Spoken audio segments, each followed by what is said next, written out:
रियासत आज़ाद जम्मू कश्मीर में दर्जा हरारत में इजाफे के साथ सियासी दर्जा हरारत भी अपने परवान चढ़ चुका है और हम देख रहे हैं कि आज रियासत आज़ाद जम्मू कश्मीर में अदम एतमाद पर वोटिंग की जाएगी। इससे कबल अदम एतमाद का मामला इल्तवा का शिकार रहा, लेकिन हमने देखा जब पीपल्स पार्टी की जानिब से फैसल मुमताज़ राठौर को नामजद किया गया बतौर वज़ीर आज़म आज़ाद जम्मू कश्मीर के उम्मीदवार के, तो तब से ये देखा जा रहा है कि फैसल मुमताज़ राठौर के एजाज़ में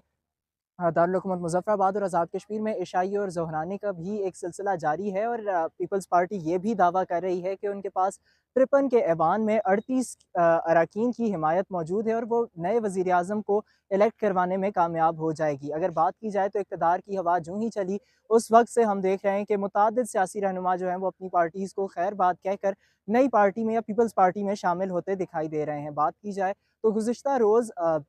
परियाल तालपुर से मुलाकात के बाद तकदीस गिलानी जो कि सबसे पहले मुस्लिम कॉन्फ्रेंस का हिस्सा रहीं, फिर वो पीपल्स पार्टी में आई और फिर पीटीआई और फॉरवर्ड फॉरवर्ड ब्लॉक में शामिल होने के बाद और अनवारुल हक इक़्तिदार में वज़ीर रहने के बाद गुज़िश्ता रोज़ पीपल्स पार्टी में उन्होंने शमूलियत का ऐलान कर दिया। जबकि इससे कबल हमने देखा कि दीवान अली चुगताई जो कि अनवारुल हक इक़्तिदार में वज़ीर थे, वो भी पीपल्स पार्टी में शामिल हो गए। आज सपहर 3 बजे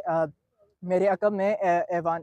कानून साज़ असम्बली में वोटिंग की जाएगी फैसल मुमताज़ राठौर और अनवारुल हक के खिलाफ जो अदम एतमाद लाई गई है और फैसल मुमताज़ राठौर और पीपल्स पार्टी का ये कहना है कि वो नया वज़ीर आज़म इलेक्ट करवाने में कामयाब हो जाएगी। अगर असम्बली की सिक्योरिटी की बात की जाए तो इस वक्त जो असम्बली सेक्रेटेरिएट है उसमें सिक्योरिटी का फुल प्रूफ इंतज़ाम किया गया है और हम देख रहे हैं कि पुलिस और दीगर लॉ इन्फोर्समेंट एजेंसीज़ की एक भारी तादाद यहाँ पर मौजूद है और